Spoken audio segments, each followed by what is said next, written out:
صرف 17 साल की उम्र का एक ऐसा योद्धा जिन्होंने हिंदुस्तान की सरजमीन में सबसे पहले इस्लाम का झंडा लहराया। यूं तो इस्लाम हिंदुस्तान की सरजमीन में अरब ताजिरों के जरिए बहुत पहले ही आ चुका था, लेकिन इस 17 साल की नौजवान ने जिस तरीके से हिंदुस्तान की सरजमीन में इस्लाम के झंडे को लहराया वो बहुत ही काबिल जिक्र बात है। तो दोस्तों, वो शख्स कौन है, उनकी हालात जिंदगी क्या है, उनको किसने हिंदुस्तान की सरजमीन में भेजा और किस जगह पर आकर उन्होंने लोगों को इस्लाम कबूल करवाया, इन सारी बातों को सुनने के लिए बस आप हमारे साथ इस वीडियो में आखिर तक बने रहे। दोस्तों, वो 17 साल का नौजवान जिन्होंने हिंदुस्तान की सरजमीन में सबसे पहले इस्लाम के झंडे को लहराया वो मोहम्मद बिन कासिम था। उनका पूरा नाम इमादुद्दीन मोहम्मद बिन कासिम था, जो बनु उमैया के एक मशहूर सिपह सालार हज्जाज बिन यूसुफ के भतीजे थे। मोहम्मद बिन कासिम ने 17 साल की उम्र में सिंध फतह करके हिंदुस्तान में इस्लाम को मुतारफ कराया।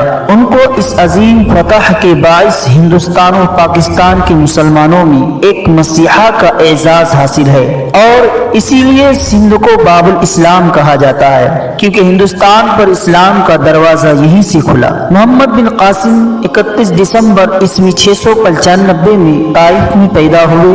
उनके वालिद खानदान के मुमताज अफराद में शुमार किए जाते थे। जब हज्जाज बिन यूसुफ को इराक का गवर्नर मुकर्रर किया गया तो उसने सक़फ़ी खानदान के मुमताज लोगों को मुख्तलिफ ओहदों पर मुकर्रर किया। उनमें मोहम्मद के वालिद कासिम भी थे, जो बसरा की गवर्नरी पर फाइज थे। इस तरह मोहम्मद बिन कासिम की इब्तदाई तरबियत बसरा में हुई। तकरीबन 5 साल की उम्र में उनके वालिद का इंतकाल हो गया। बचपन ही से मोहम्मद बिन कासिम मुस्तकबिल का ज़हीन और काबिल शख्स नजर आता था। गुर्बत की वजह से आला तालीम हासिल करने की ख्वाहिश पूरी न कर सके, इसलिए इब्तदाई तालीम के बाद फौज में भर्ती हो गए। फनून सिपाहगिरी की तरबियत उन्होंने दमिश्क में हासिल की और इंतहाई कम उम्री में अपनी काबिलियत और गैर मामूली सलाहियत की बदौलत फौज में आला ओहदा हासिल करके इम्तियाजी हैसियत हासिल की। 15 साल की उम्र में ईस्वी 718 को ईरान में कुर्दों की बगावत के खात्मे के लिए उन्हें सिपह सालारी के फराइज सौंपे गए। उस वक्त बनु उमैया के हुक्मरान वलीद बिन अब्दुल मलिक का दौर था और हज्जाज बिन यूसुफ इराक का गवर्नर था। उस मुहिम में मोहम्मद बिन कासिम ने कामयाबी हासिल की और एक मामूली छावनी शिराज को एक खास शहर बना दिया। उस दौरान मोहम्मद बिन कासिम को फारस के दारुल हुकूमत शिराज का गवर्नर बनाया गया। उस वक्त उसकी उम्र 17 बरस थी। अपनी तमाम खूबियों के साथ हुकूमत करके अपनी काबिलियत और ज़िहानत का सिक्का बिठाया और 17 साल की उम्र ही में सिंध की मुहिम पर सालार बनाकर भेजा गया। मोहम्मद बिन कासिम की फुतुहात का सिलसिला ईस्वी 711 में शुरू हुआ और ईस्वी 713 तक जारी रहा। उन्होंने सिंध के अहम इलाके फतह किए और मुल्तान को फतह करके सिंध की फुतुहात को पाए तकमील तक पहुंचाया, लेकिन शुमाल हिंद की तरफ बढ़ने की ख्वाहिश हालात में पूरी न होने दी। मोहम्मद बिन कासिम कमसिन थे, लेकिन उस कमसिनी में भी उन्होंने न सिर्फ एक अजीम फातिह की हैसियत से अपना नाम पैदा किया, बल्कि एक कामयाब मुंतजिम होने का भी सबूत दिया। उन्होंने तकरीबन 4 साल सिंध में गुजारे, लेकिन उस मुख्तसर अरसे में उन्होंने फुतुहात के साथ साथ सल्तनत का आला इंतजाम किया और सिंध में ऐसे निज़ाम हुकूमत की बुनियाद डाली जिसने इंसाफ के तमाम तकाज़ों को पूरा किया। मोहम्मद बिन कासिम अपनी सलाहियतों, जुर्रत और हुस्न तदबीर के बाइस हिंदुस्तान में जो कारनामे अंजाम दिए वो काबिल जिक्र हैं। सिंध के अवाम के लिए उन्होंने रवादारी की बड़ी उम्दा पॉलिसी इख्तियार की। मोहम्मद बिन कासिम की सिंध की फतह सियासी, मुआशरती, मजहबी और अमली हर एतबार से बेशुमार असरात की हामिल थी। जब हज्जाज बिन यूसुफ ने मोहम्मद बिन कासिम को हिंदुस्तान की सरजमीन में इस्लाम का झंडा लहराने के लिए सिंध में भेजा तो सिंध की सरजमीन में एक राजा दाहिर नाम का शख्स था, जो मुसलमानों के साथ खामखा की दुश्मनी शुरू कर दी थी।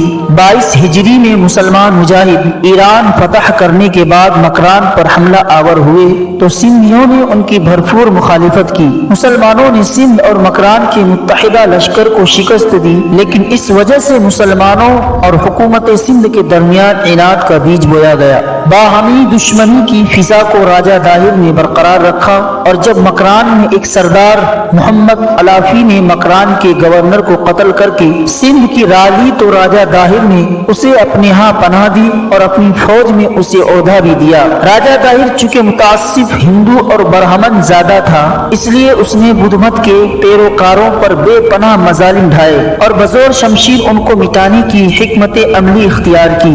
مظلومین میں جاٹ اور لوبان قومیں بھی شامل تھی، جن کو راجہ داہر کے باپ چچ نے ذلیل و رسوا کرنے کے لیے ان پر پابندی لگا دی تھی کہ وہ اصلی کی بجائے مصنوعی تلوار اپنے پاس رکھیں، قیمتی کپڑے، ریشم، مخمل اور شال استعمال نہ کریں، گھوڑے کی ننگی پیٹھ پر سواری کریں، ننگے سر اور ننگے پیر رہیں اور گھر سے باہر نکلتے ہوئے اپنا کتا ساتھ رکھیں۔ راجہ داہر نے بھی ان پابندیوں کو قائم رکھا۔ سندھ کی یہ مظلوم طبقے مسلمانوں سے مدد کے طالب تھی تو محمد بن قاسم چاہتا تھا کہ دریائے سندھ کو عبور کر کے داہر کا مقابلہ کرے کہ داہر نے موقع کی اطاعت سے برہم ہو کر ایک فوج بھیجی جو دریائے سندھ کو عبور کر کے مسلمانوں کے مقام پر آئی، لیکن شکست کھائی۔ محمد بن قاسم نے ایک نو مسلم کو راجہ داہر کے دربار میں سفیر بنا کر بھیجا، جو کہ راجہ داہر کو اچھی طرح جانتا تھا۔ اس کے دربار میں شاہی آداب بجا لانے سے انکار کر دیا۔ اس پر راجہ داہر سخت برہم ہوا اور کہا کہ افسوس تم سفیر بن کر آئے ہو، ورنہ قتل کے سوا تمہاری کوئی سزا نہ تھی۔ محمد بن قاسم کے لیے بڑا مسئلہ دریا عبور کرنا تھا۔ داہر نے موقع کے بھائی راسل کو دریا کی حفاظت پر متعین کر رکھا تھا۔ مسلمانوں نے کشتیوں کا پل بنانے کا ارادہ کیا، لیکن دوسرے کنارے پر راسل کے سپاہی اس کی اس کوشش کو کامیاب ہونے سے روکتے تھے۔ بالآخر ایک رات مسلمانوں نے کشتیوں کو دریا کے طول کے رخ پر کھڑا کر کے انہیں عرض کے رخ پر کھینچ دیا۔ راجہ راسل کے جن سپاہیوں نے مزاحمت کی وہ تیر اندازوں کے ہاتھ سے مارے گئے اور مسلمان فوج نے دریا عبور کر کے راسل کی فوج پر بھرپور حملہ کر دیا۔ اسلامی لشکر پیش قدمی کرتا ہوا نرانی نامی گاؤں پر قابض ہو گیا۔ راجہ داہر کے بالکل سامنے واقع قصبہ کاجی جاٹ میں مقیم تھا۔ درمیان میں صرف ایک جھیل تھی۔ موقع اور راسل نے ایک کشتی کے ذریعے تین آدمی جھیل کے پار بھیجنے شروع کر دیے، یہاں تک کہ تمام لشکر پار جا اترا۔